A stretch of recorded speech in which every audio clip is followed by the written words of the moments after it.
kemurahan-Mu. Aku ada saat ini, semuanya karena kasih-Mu. Aku hidup hari ini, semua berkat kemurahan-Mu. Terima kasih Yesus, Engkau sangat baik, teramat baik bagiku.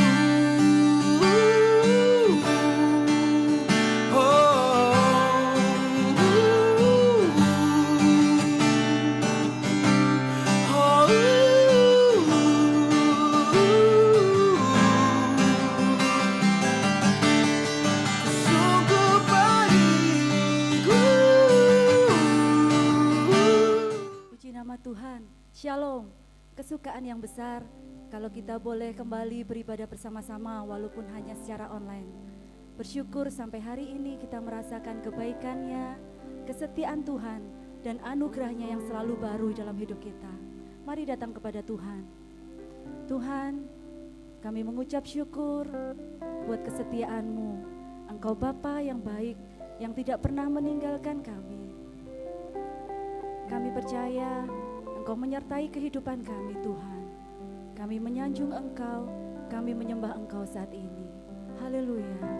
Terima kasih Tuhan. Bapa, Kau setia. Bapa, Kau mulia.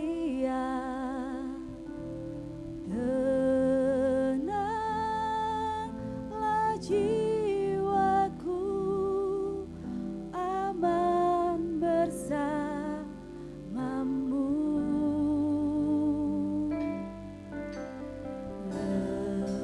Lebih dari harta,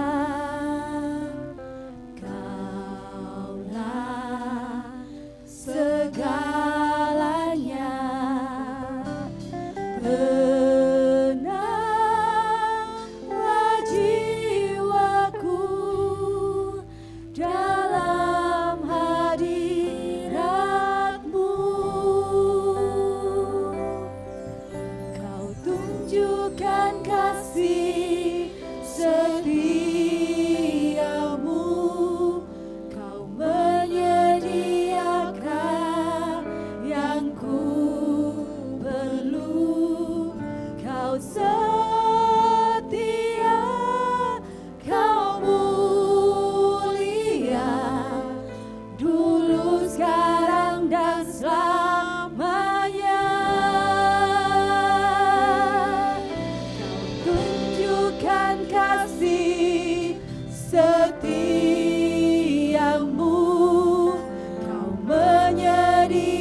Hatimu nyatakan di hadapan Tuhan.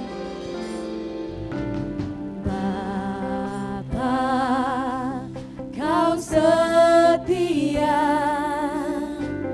Bapa, Kau mulia. Tenanglah jiwaku, aman bersama.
kasih Tuhan, kasih setiamu melimpah atas hidup kami.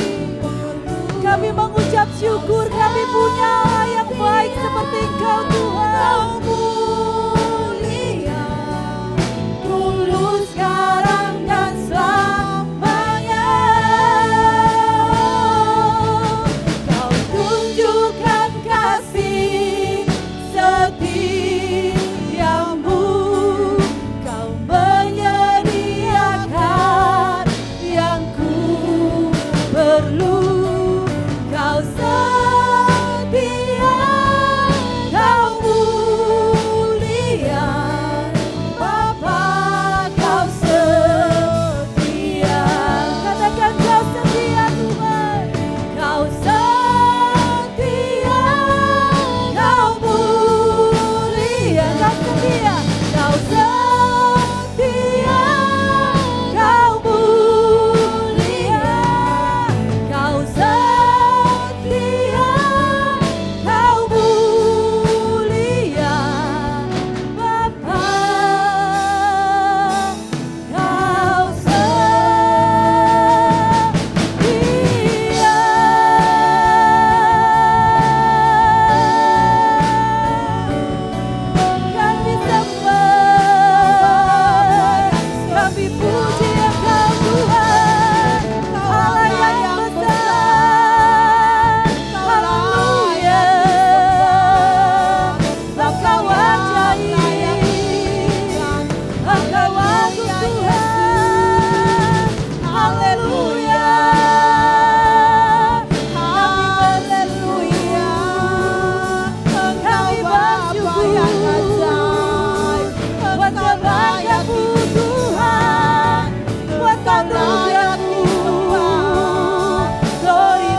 Kedua tanganmu tinggi-tinggi di hadapan Tuhan. Akui kebesarannya. Haleluya. Terima kasih Tuhan. Terima kasih kuasa-Mu terlebih besar. Tuhanku terlebih besar,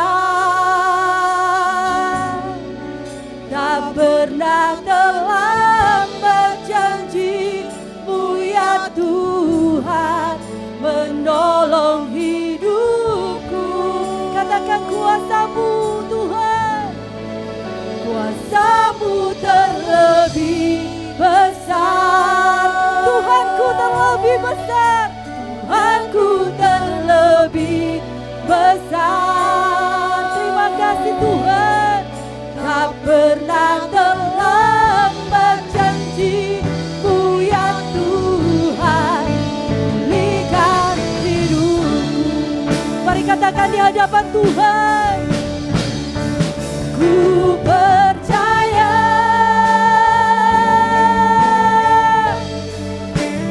Kau bekerja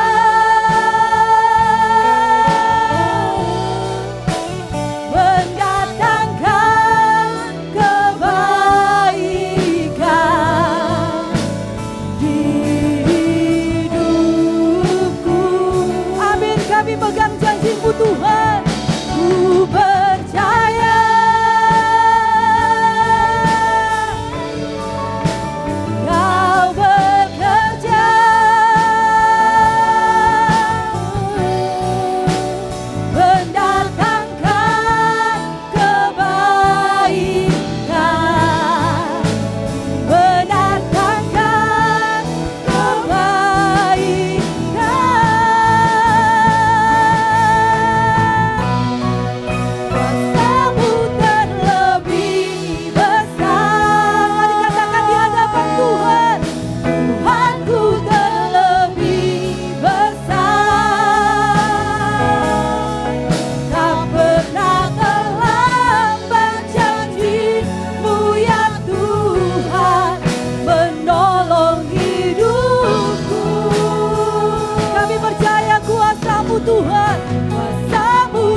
Tuhan kita.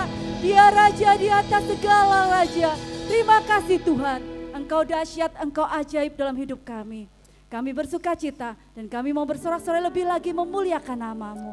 Mari sama-sama yang percaya Tuhan ada di tengah-tengah kita. Katakan, amin. Mari saya undang semua boleh bangkit berdiri sama-sama. Kita mau bersuka cita di dalam Tuhan. Mari bertepuk tangan. Dia Allah yang baik. Mari katakan sama-sama di hadapan Tuhan. Tuhan kita yang memerintah. Dia Raja yang kuat dan perkasa. Bumilah tumpuan kakinya. Kerajaannya takkan tergoncangkan. Tuhan kita perlindungan dekat. Dia sumber keselamatan. Tuhan kita ajaib, Tuhan kita heran. Kuasanya tak berubah. Pegang firman Tuhan, pegang janji Tuhan. Kuasanya dicurahkan bagi kita. Mari lebih sungguh lagi di hadapan Tuhan, bersuka cita bersama. Haleluya. Tuhan kita yang memerintah. Dia Raja yang kuat dan perkasa. Bumilah tumpuan kakinya. Kerajaannya takkan tergoncangkan.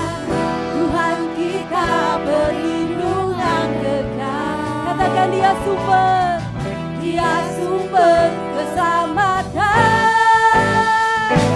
Tuhan kita ajaib, Tuhan kita heran.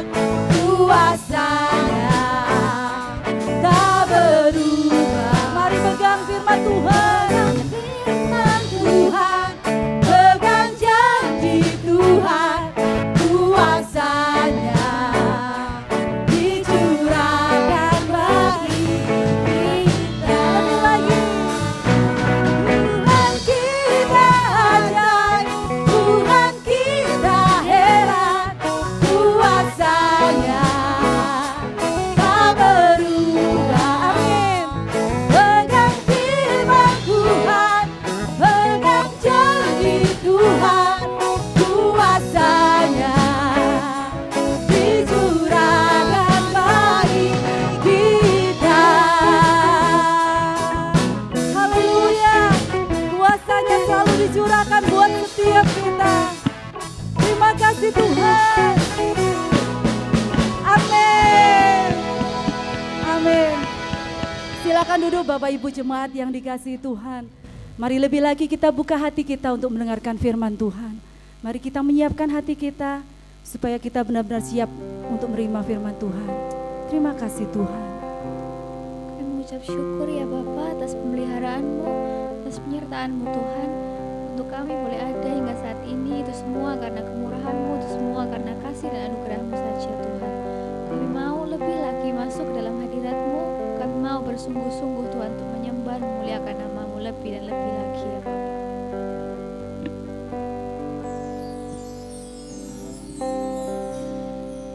Kehidupanku dan kuatanmu, Kau rancangkan sarapanku penuh dengan harapan. Ku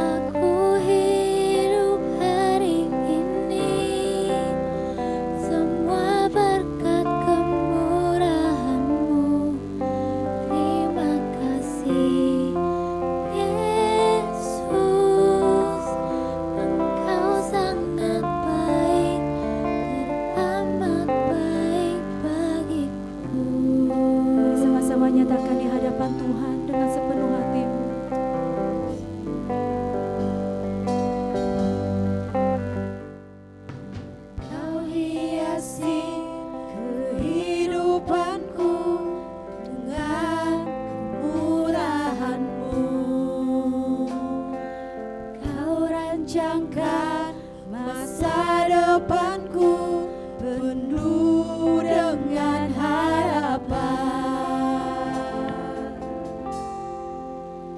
Aku ada saat ini, semuanya karena kasih-Mu.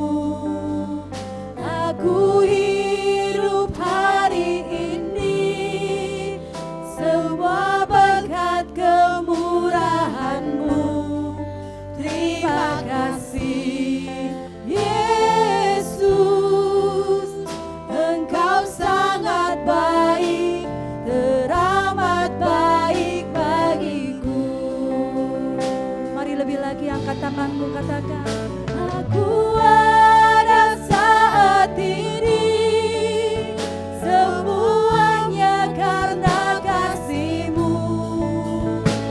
Aku hidup hari ini, semua berkat kemurahan-Mu.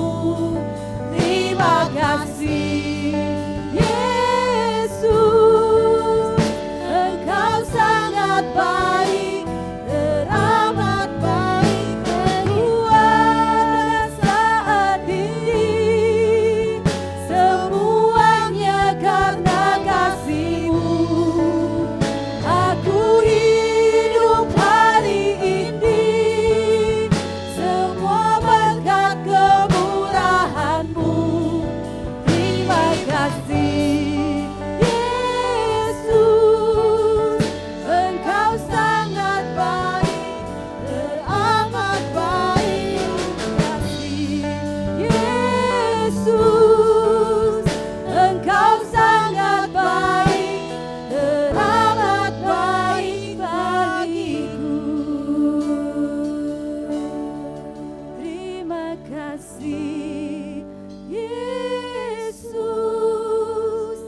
Engkau sangat baik, teramat baik bagiku.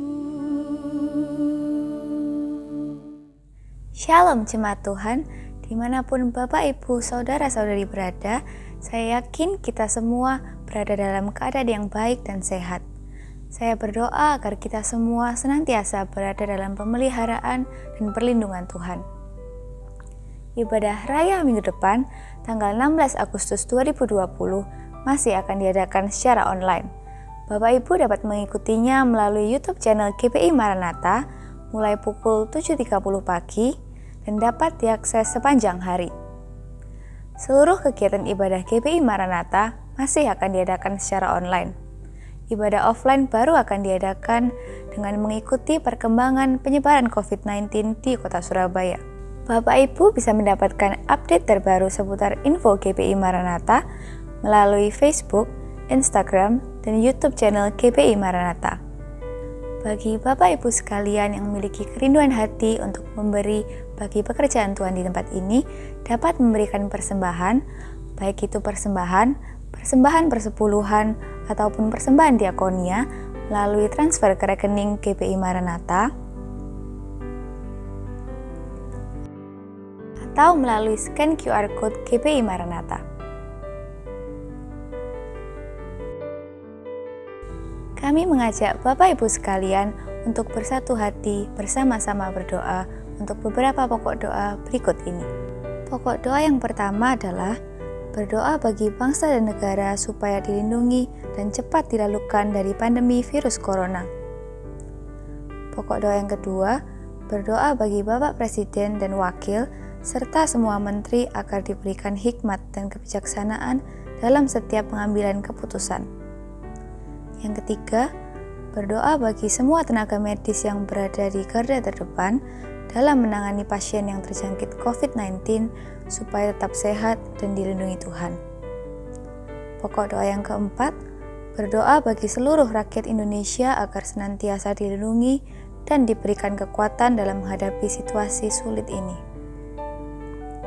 Pokok doa yang kelima, berdoa bagi seluruh anggota jemaat GPI Maranatha supaya tetap setia dan taat kepada Tuhan, serta senantiasa diberkati dan dilindungi Tuhan. Berikutnya, berdoa bagi GPI Maranatha dan pekerjaan Tuhan di GPI Maranatha, bagi gembala sidang, hamba-hamba Tuhan, full-timer gereja, serta juga bagi seluruh pelayan Tuhan yang melayani di tempat ini. Pokok doa yang terakhir adalah berdoa bagi diri sendiri agar diberikan kekuatan, perlindungan, serta senantiasa ada di dalam pemeliharaan Tuhan.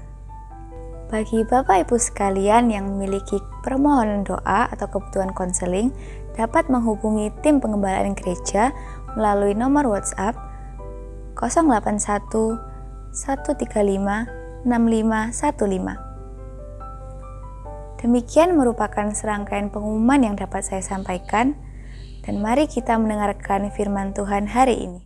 Mari kita berdoa untuk menyambut dan mendengar firman Tuhan. Bapa kami dalam surga, kami bersyukur dalam anugerah dan kemurahan Tuhan yang menompang kami. Tuhan masih menompang kami sehingga kami boleh sampai hari ini tegak berdiri, untuk kami boleh memuji, menyembah, bahkan beribadah kepada Tuhan, menikmati indahnya Sabat bersama-sama dengan jemaat Tuhan dimanapun berada. Tolong kami Roh Kudus, bila firman-Mu boleh diberitakan dan kami boleh bersama-sama belajar merenungkan firman-Mu. Terlebih kami pribadi, lepas pribadi boleh disapa oleh kebenaran firman Tuhan yang mengubahkan hidup kami, yang menguatkan hidup kami, bahkan memampukan hidup kami untuk kami boleh berjalan dalam rencana dan kehendak Tuhan. Tolong kami Roh Kudus, hingga melalui pemberitaan firman-Mu, kami benar-benar dijamah oleh Tuhan, disentuh oleh Tuhan, melalui pemberitaan firman Tuhan. Di dalam nama Tuhan Yesus Kristus kami berdoa dan mengucap syukur. Amin. Shalom Bapak Ibu Saudara sekalian dimanapun kita berada. Sungguh anugerah Tuhan yang menompang hidup kita sampai hari ini, kita masih boleh bersama-sama menikmati Sabat. Sama-sama firman Tuhan kita akan baca bersama-sama di dalam Markus pasal yang kelima, ayat 21 sampai ayat 34. Injil Markus pasal yang kelima, ayat 21 sampai 34. Markus pasal yang 5 ayat 21 sampai 34, demikian firman Tuhan. Sesudah Yesus menyeberang lagi dengan perahu, orang banyak berbondong-bondong datang lalu mengerumuni dia. Sedang ia berada di tepi danau, datanglah seorang kepala rumah ibadat yang bernama Yairus. Ketika ia melihat Yesus, tersungkurlah ia di depan kakinya dan memohon dengan sangat kepadanya, anakku perempuan sedang sakit, hampir mati. Datanglah kiranya dan letakkanlah tanganmu atasnya, supaya ia selamat dan tetap hidup. Lalu pergilah Yesus dengan orang-orang itu. Orang banyak berbondong-bondong mengikuti dia dan berdesak-desakan di dekatnya. Adalah di situ seorang perempuan yang sudah 12 tahun lamanya menderita pendarahan.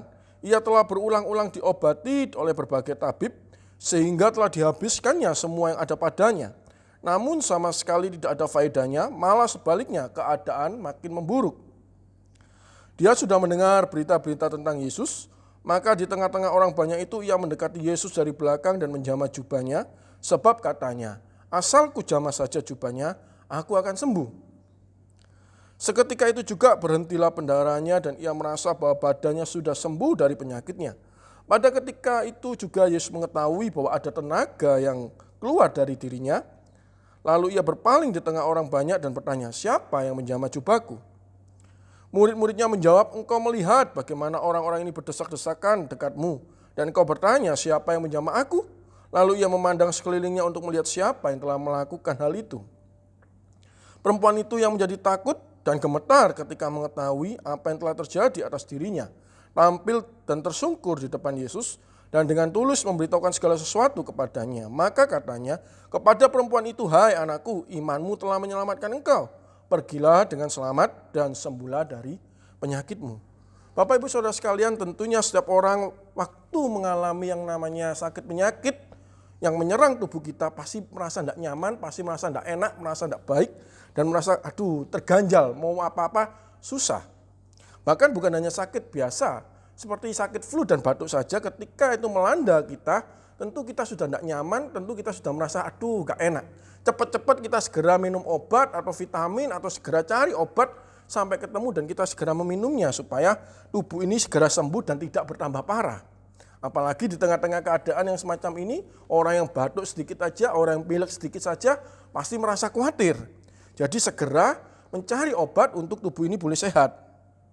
Sementara itu dapatkah kita bayangkan bersama-sama apa yang dialami oleh Yairus yang anaknya sakit parah, yang anaknya hampir mati, dan perempuan yang sedang mengalami pendarahan selama 12 tahun. Tentunya kita merasa aduh pasti tidak nyaman, pasti tidak enak, pasti tidak baik. Semuanya serba susah, semuanya serba sulit. Apalagi sakitnya bukan sakit yang main-main dan tempo waktunya cukup lama, 12 tahun Bapak Ibu Saudara sekalian. Penyakit tentunya membuat tubuh ini merasa tidak baik, membuat tubuh ini secara fisik lemah, dan bahkan kalau penyakit itu berangsur-angsur dan semakin lama menggerogoti tubuh kita bisa emosi, stres, bahkan kita juga bisa sensitif tentunya kepada siapapun. Yang membuat kita tersinggung sehingga kita menjadi orang yang frustasi karena penyakit kita yang tidak kunjung sembuh-sembuh. Nah, di sini kita bisa tahu bersama-sama ada dua tokoh yang mempunyai kebutuhan yang sama dari kita yang kita baca tadi. Ada dua tokoh yang memiliki kebutuhan yang sama, yaitu supaya sembuh, yaitu Yairus. Memang bukan Yairus yang sakit, tapi anaknya yang sakit, butuh sebuah kesembuhan. Yairus adalah seorang kepala rumah ibadat.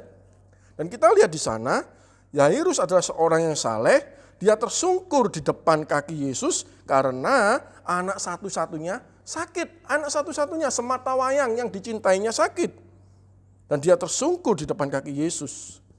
Anaknya juga kita lihat di sana bahwa masih kecil, masih usia 12 tahun. Mengalami sakit yang parah dan hampir mati, kata firman Tuhan di dalam Lukas 8 ayat 42. Hampir mati anak itu. Dan tentunya kalau kita sebagai orang tua yang punya anak kecil yang sakit, kita pasti khawatir. Kalau baik, lebih baik kita yang sakit daripada anak kita. Kita pasti khawatir, berpikiran sedemikian rupa memikirkan anak kita supaya segera sembuh. Nah, anaknya yang sakit ini hampir mati. Waktu Yesus datang ke dalam rumah Yairus.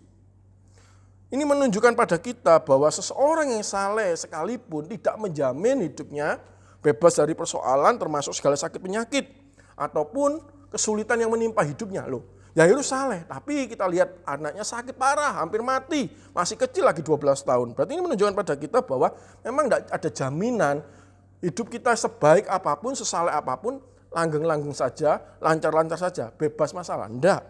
Yairus orang yang saleh, ada kesusahan, yaitu anaknya sakit.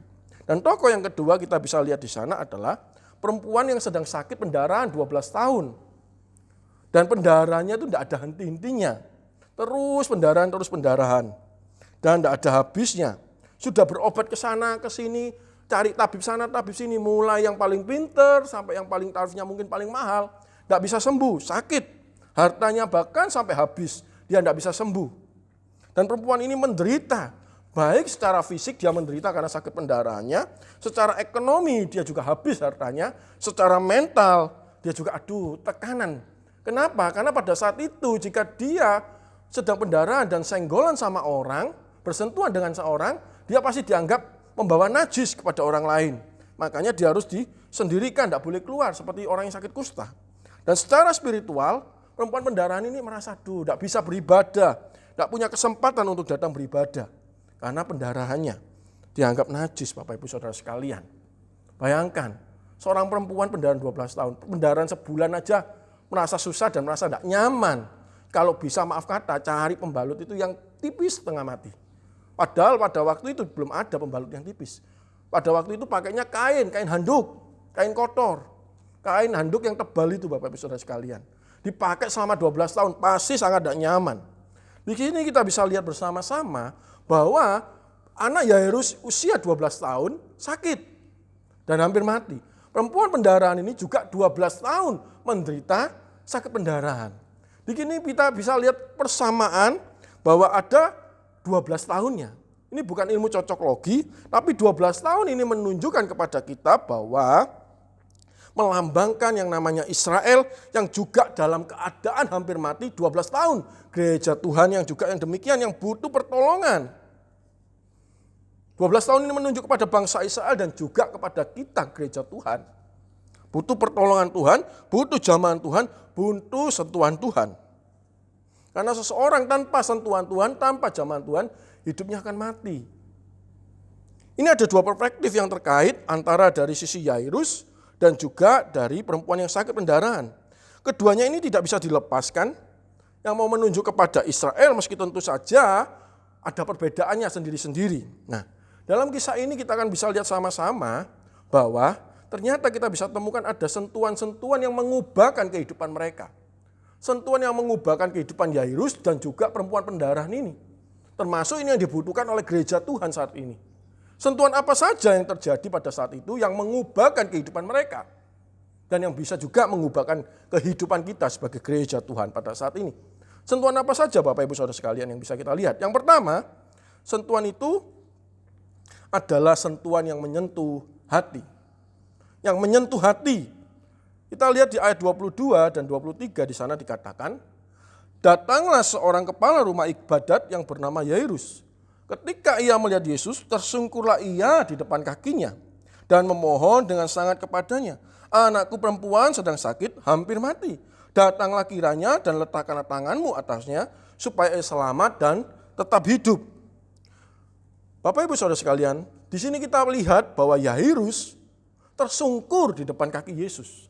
Tersungkur di depan kaki Yesus. Tersungkur di sini menunjukkan sikap hati yang tulus, sikap hati yang benar, sikap hati yang sopan, sikap hati yang benar-benar datang dengan kesungguhan hati, datang kepada Yesus untuk berserah, memohon, dan tidak memaksa Yesus. Tapi berserah sepenuhnya total kepada Yesus. Satu sikap yang menunjukkan penyembahan yang murni kepada Allahnya. Satu sikap yang menunjukkan penyerahan total kepada Allahnya. Tanpa ada paksaan. Sedangkan kalau kita lihat di sana, ada juga perempuan yang pendarahan 12 tahun. Perempuan ini pun juga maju perlahan-lahan menjamah jubah Yesus. Menjamah jubah Yesus yang dengan tulus dia menjamah, dengan sopan dan dengan kesungguhan tanpa memaksa menarik-narik jubah Yesus. Enggak, dia cuma menyentuh jubah Yesus.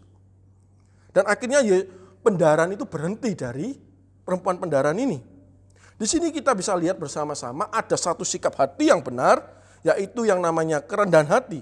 Ketulusan, kesungguhan untuk datang kepada Yesus dengan tersungkur. Dengan tersungkur. Kalau bahasa aslinya bicara proskuneo. Sikap yang sangat sopan, sikap yang benar-benar tersungkur memohon belas kasihan Yesus. Memohon belas kasihan kepada Allah. Tapi yang diperhatikan kita bisa lihat di sini bahwa ternyata pertama kali yang tersungkur di hadapan Yesus adalah Yairus. Tetapi justru yang sembuh terlebih dahulu adalah perempuan pendarahan ini. Perempuan ini sebenarnya kalau kita mau lihat, dia tidak salah, dia juga tidak nyerobot, tapi dia ya istilahnya orang sembunyi-sembunyilah, tidak mau mengganggu Yesus. Pada waktu itu Yesus sedang asiknya, Yesus sedang repot mungkin dengan murid-muridnya dan juga dengan Yairus yang sedang tersungkur di depan kakinya. Dan perempuan ini cuma sekedar maju, tanpa sepengetahuan orang-orang maju dan memegang jubah Yesus tanpa bicara dengan Yesus. Istilahnya tidak nyelat Yesus, tidak motong pembicaraan Yairus dengan Yesus. Tapi ternyata pendarahannya selesai. Dan pikir perempuan pendarahan itu, ya sudah, kalau pendarahanku selesai ya sudah, aku bersyukur, aku sembuh. Silakan Yesus meneruskan perjalanannya. Lanjutkan perjalanan Yesus dengan Yairus. Tapi menarik, Bapak Ibu Saudara sekalian. Ternyata di ayat 30 dikatakan, di sana kita temukan bahwa Yesus bertanya, siapa yang menjamah jubahku? Siapa yang menjamah jubahku? Nah, sekali lagi ini kita bisa lihat bahwa sekilas kelihatannya perhatian Yesus teralihkan dari yang awalnya Yairus yang tersungkur di depan kaki Yesus beralih kepada perempuan pendarahan ini. Ketika melihat bahwa ada kuasa yang mengalir dari tubuhnya. Ya, tapi kita bisa lihat bersama-sama ketika Yesus teralih perhatiannya, Yesus tidak marah. Yesus tidak marah. Ataupun juga Yesus memaki-maki perempuan pendarahan ini. Tidak. Termasuk Yairus. Ketika perhatian Yesus yang teralihkan awalnya kepada Yesus tiba-tiba teralihkan kepada orang lain, Yairus pun tidak marah. Yairus pun tidak kecewa ketika peralihan Yesus teralih daripadanya, beralih kepada orang lain. Dan kesannya Yairus tidak merasa, aduh Tuhan kok tidak perhatian dengan aku, Tuhan kok tidak menolong aku, kenapa kok perhatian sama dia, padahal aku loh tersungkur sama engkau. Tidak ada satu ayat pun yang memberitakan bahwa Yairus kecewa dengan Yesus karena perhatiannya teralihkan. Tapi yang bisa kita lihat tetap Yairus tersungkur di depan kaki Yesus. Nah, Bapak Ibu Saudara sekalian, ini menunjukkan kepada kita, apakah kita juga punya sikap hati yang demikian. Sikap hati yang benar-benar rendah hati, sabar, dan tulus benar-benar datang kepada Tuhan. Seringkali kita mungkin merasa juara dalam persoalan dan masalah kita. Ketika kita mengeluhkan masalah kita, persoalan kita kepada Tuhan, dan justru persoalan kita tidak kunjung terjawab, tidak kunjung terselesaikan, justru mungkin orang lain yang terjawab, orang lain yang terselesaikan, mungkin kita akan kecewa. Loh Tuhan, kenapa dia disembuhkan, kenapa dia diselesaikan, sedangkan kita tidak, aku tidak. Loh padahal aku sudah puluhan tahun, aku sudah mungkin 1 tahun, 2 tahun, 3 tahun mengeluh kepadamu. Tapi dia loh baru seminggu, 2 minggu, tapi kau sudah kesembuhkan. Kenapa aku tidak? Ternyata di sini kita lihat, Yairus tidak demikian. Bapak Ibu Saudara sekalian, manusia cenderung juara dalam masalahnya, merasa paling berat, tapi dia lupa seharusnya mereka rendah hati dan sabar menantikan jawaban Tuhan. Manusia seringkali merasa lebih harus diperhatikan. Kita seringkali merasa harus, aduh aku ini loh perhatiin loh, masalah aku ini paling berat, persoalanku ini paling susah. Hingga seringkali kita merasa, aduh kita memotong antrian kalau bisa nyalip satu sama lain. Aduh kamu antri dulu lah, ini loh aku bebanku lebih berat, kamu kan masih ringan. Alah sakitmu cuma batuk bilang, aku ini sudah 12 tahun. Kita seringkali demikian, merasa paling juara dalam masalah kita, persoalan kita. Merasa orang lain itu harus mengalah, orang lain itu harus mengerti tentang persoalan kita, beban kita. Ternyata Yairus tidak begitu. Yairus tetap rendah hati. Yairus tetap sabar. Yairus tetap tersungkur di hadapan Yesus. Sabar menanti Yesus. Perempuan ini pun juga sebenarnya kalau kita lihat, tidak bermaksud memotong antrian, mendahului Yairus, tidak. Dan juga bermaksud mengganggu Yairus dengan Yesus, tidak. Makanya kenapa perempuan pendara ini diam-diam, dia datang untuk jamah jumpa Yesus, tidak bengok-bengok, tidak teriak-teriak, tapi diam-diam datang menjamah jubah Yesus. Di sini benar-benar kita melihat bahwa Yesus ternyata melihat sikap hati orang yang datang kepadanya. Melihat sikap hati yang benar. Ketulusan orang yang benar datang kepadanya. Hati yang benar-benar tulus, hati yang benar-benar sungguh hati datang kepadanya. Yang hatinya menyentuh Allahnya. Banyak orang saat ini datang kepada Yesus sebenarnya hatinya dingin, tapi tidak sungguh-sungguh kepada Tuhan. Apalagi maaf kata, dengan kondisi yang online demikian. Mungkin banyak orang datang itu sekedar dengan tiduran, untuk mendengarkan firman Tuhan, untuk beribadah, ataupun justru dengan makan snack. Tapi hatinya nggak dibawa kepada Yesus, ini bahayanya. Justru di saat-saat beginilah kita harus lebih berhati-hati datang kepada Tuhan. Datang kepada Tuhan meskipun online, tetap hati ini harus dibawa dengan sungguh. Hati harus benar-benar berfokus kepada Tuhan. Tidak boleh dingin, harus benar-benar tertuju kepada Yesus. Bukan hanya tertuju kepada materi, berkat, ataupun hanya kenyamanan kita pribadi, bukan.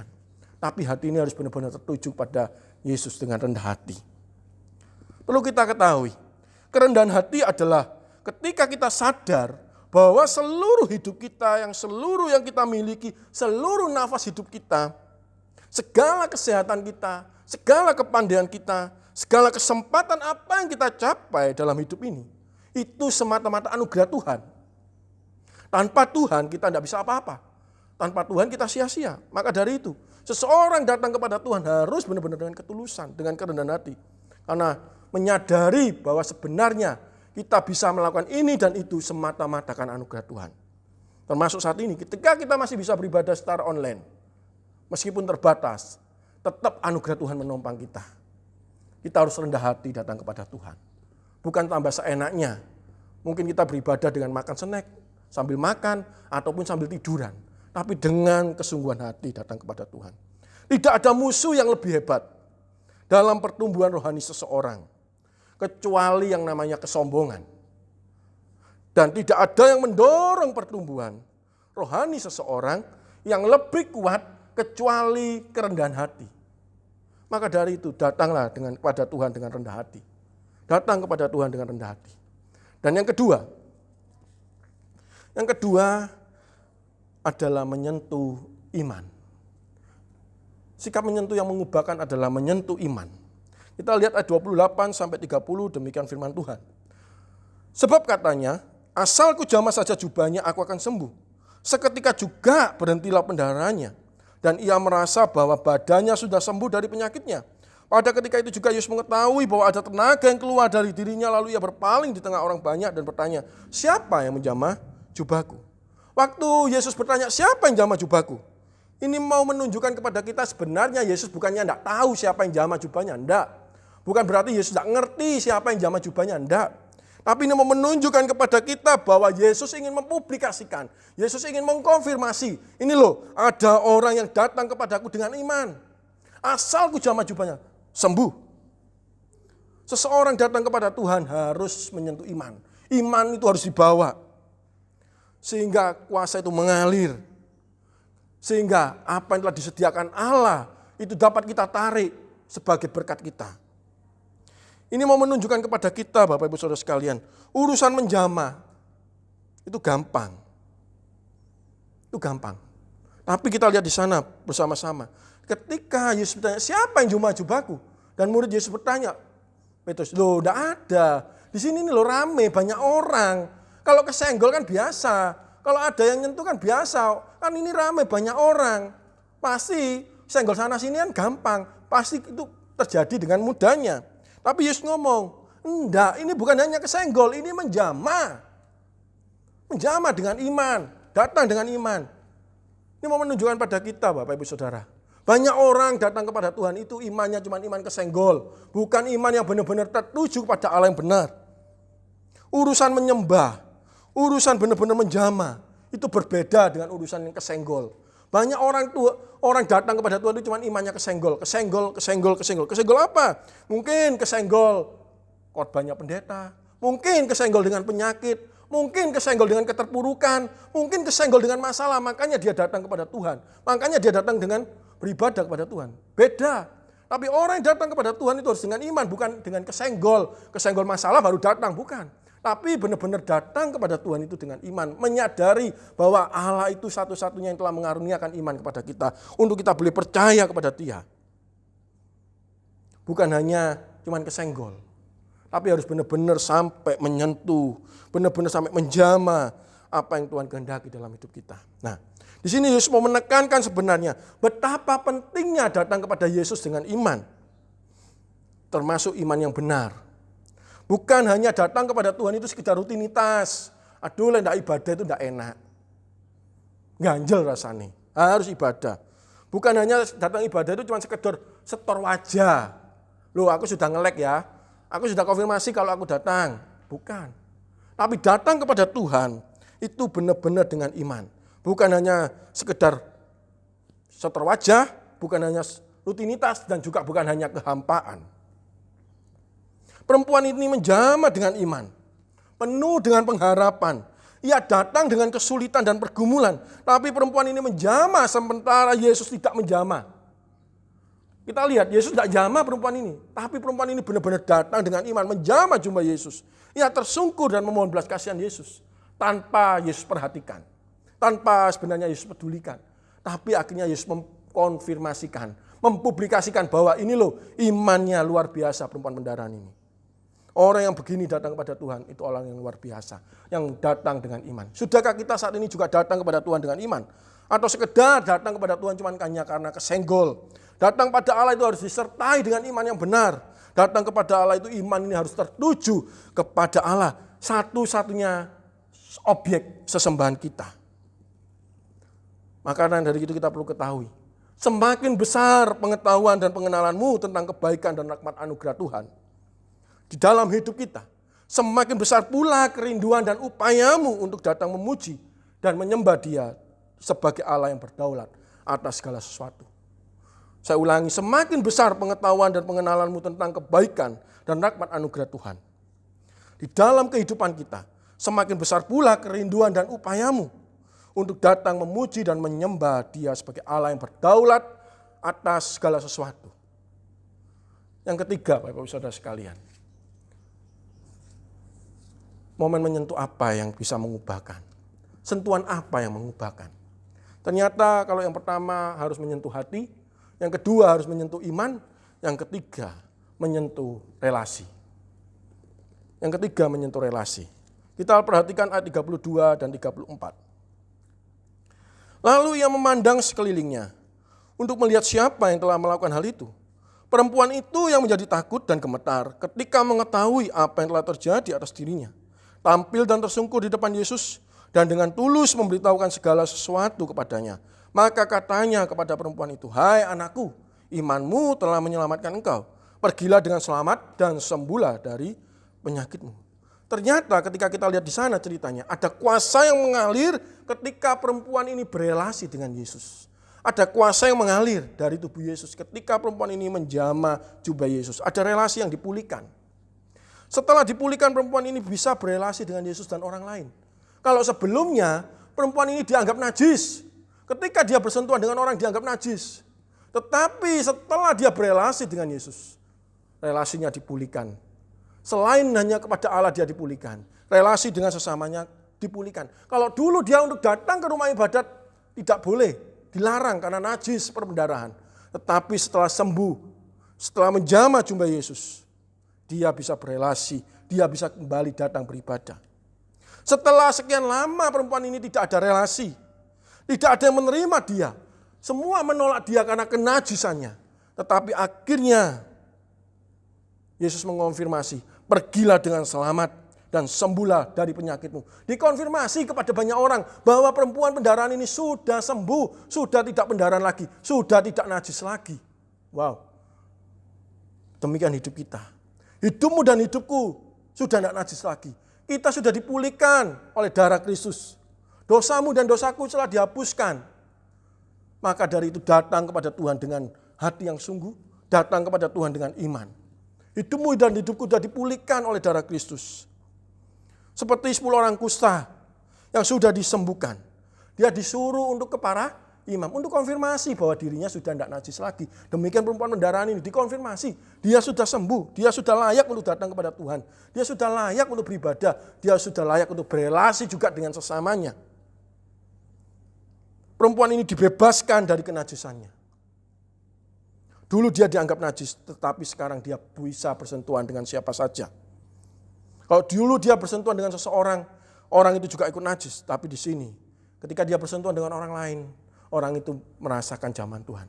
Dan harusnya hidup kita juga demikian. Ketika kita sudah dipulihkan, ketika kita disembuhkan, kita sudah tidak dinajiskan lagi oleh dosa. Seharusnya hidup kita ketika kita berelasi dengan orang lain, justru orang lain itu terdampak oleh kesaksian hidup kita. Orang lain itu merasakan pengaruh hidup kita yang sudah disembuhkan dan dipulihkan. Dan cerita ini terkait cukup indah Bapak Ibu Saudara sekalian. Dengan perempuan pendarahan 12 tahun, termasuk anak Yairus yang sakit 12 tahun hampir mati. Dan kita lihat benar-benar di sana. Ketika perempuan pendarahan ini sudah sembuh, akhirnya Yesus melanjutkan perjalanan ke rumah Yairus. Dan didapatinya lah di sana, anak Yairus itu akhirnya mati. Anak Yairus itu akhirnya mati. Dan kita tahu tradisi orang Yahudi, siapapun yang menyentuh orang mati, itu dianggap najis. Siapapun yang bersentuhan dengan orang mati itu juga dianggap najis. Ternyata Yesus juga menunjukkan dengan kuasanya tak terbatas, tidak dapat dibatasi oleh kenajisan seseorang. Dan akhirnya dia benar-benar datang menjamah anak Yairus. Dan anak Yairus akhirnya bangkit, sembuh dari kematian. Wow. Kenajisan tidak dapat menghalangi kuasa Yesus. Kenajisan tidak dapat menghalangi seseorang untuk datang kepada Yesus. Untuk kuasanya mengalir kepada orang itu. Makanya dari itu, semerah apapun dosamu dan dosaku, ketika kita mau mengaku kepada Tuhan, kuasanya tetap mengalir untuk menolong. Kita dulu najis di hadapan Allah. Tapi karena kasih dan kuasanya, hidup kita ditahirkan. Hidup kita dipulihkan. Relasi itu dipulihkan setelah perempuan ini berelasi dengan Yesus. Termasuk anak Yairus juga relasinya dipulihkan. Seseorang yang bersentuhan dengan orang mati dianggap najis, tapi Yesus menjamah dan relasi anak ini juga dipulihkan. Dan akhirnya orang harus menerima dia. Pembukaan relasi dari perempuan ini mengonfirmasi bahwa Yesus memang mau berelasi dengan perempuan pendarahan ini. Termasuk dengan anak Yairus yang sudah meninggal. Termasuk dengan diri kita yang sudah penuh dengan dosa. Yesus mau berelasi dengan kita. Senajis apapun seseorang tidak bisa menghalangi kuasa Yesus. Yesus mau memulihkan relasi perempuan ini. Yesus juga mau memulihkan relasi dari perempuan, dari anak Yairus. Termasuk Yesus juga mau mengonfirmasi relasimu dan relasiku telah dipulihkan di hadapan Allah. Maka dari itu Tuhan katakan, terimalah dia. Dia tidak najis lagi. Maka dari itu Bapak Ibu Saudara, kita juga harus terima saudara kita. Siapapun itu, yang mungkin kita anggap dia paling hina dan menghina, paling hina. Terima dia, karena dia sudah dipulihkan. Hidupmu sudah dipulihkan, kau juga harus memulihkan. Hidup ini harus penuh dengan kesaksian.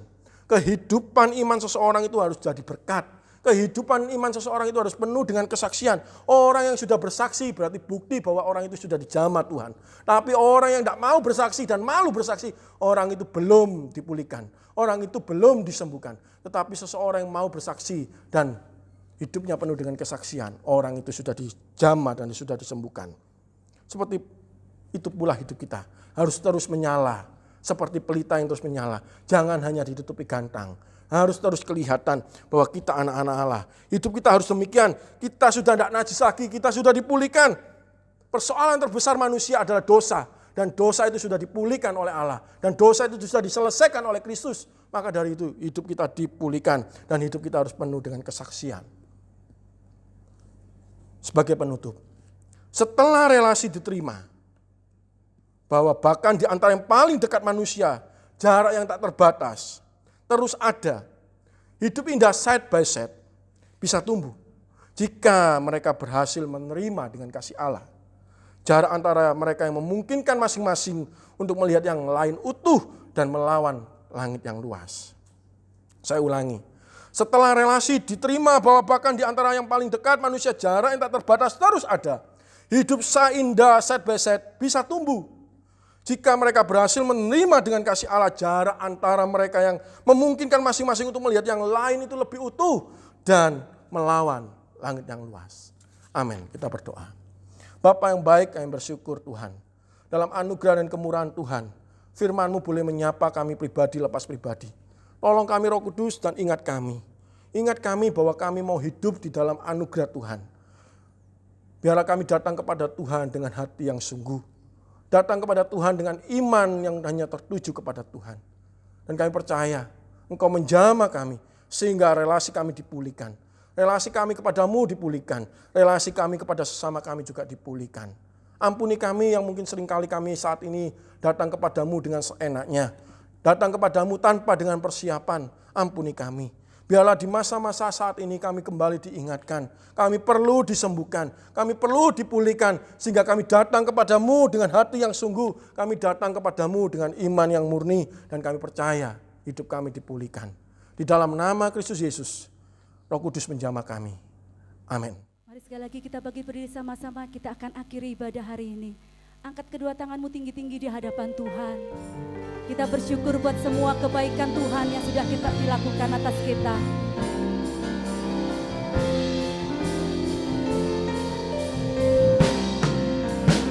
Kiranya Engkau memberkati aku berlimpah-limpah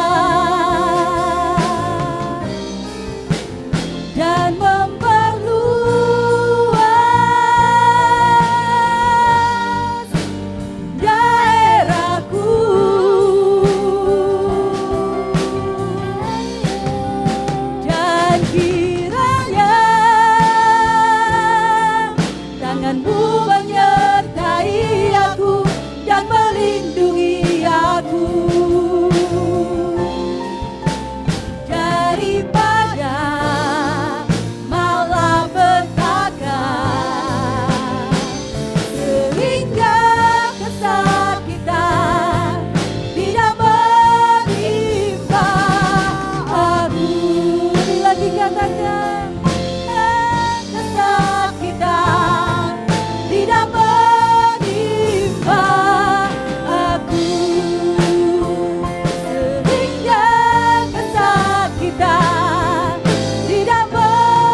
Mari saudara-saudara kita angkat kedua tangan kita dan terima segala berkat Tuhan ini.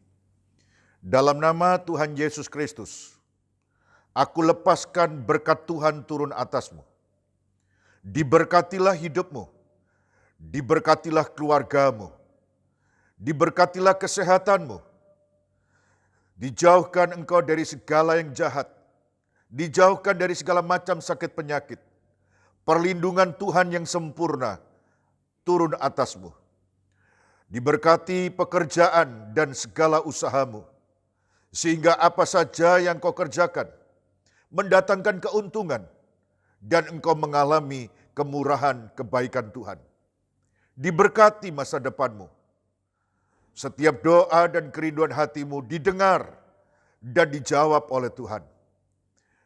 Turunlah atasmu segala perkara yang baik, damai sejahtera dan sukacita, sehingga engkau menikmati hidup yang penuh dengan kesempurnaan dari Tuhan. Dalam nama Bapa, Putra dan Roh Kudus, dimeteraikan segala berkat yang sudah kau terima menjadi milikmu sejak hari ini sampai selama-lamanya. Sama-sama katakan amin. Amin. Tuhan Yesus memberkati semua saudara. Dengan apa kan ku balas segala kebaikanmu? Segenap hatiku menyembahmu Yesus. Ku bersyukur padamu. Dengan apa kan ku balas segala kebaikanmu? Segenap hatiku menyembahmu Yesus. Ku bersyukur padamu.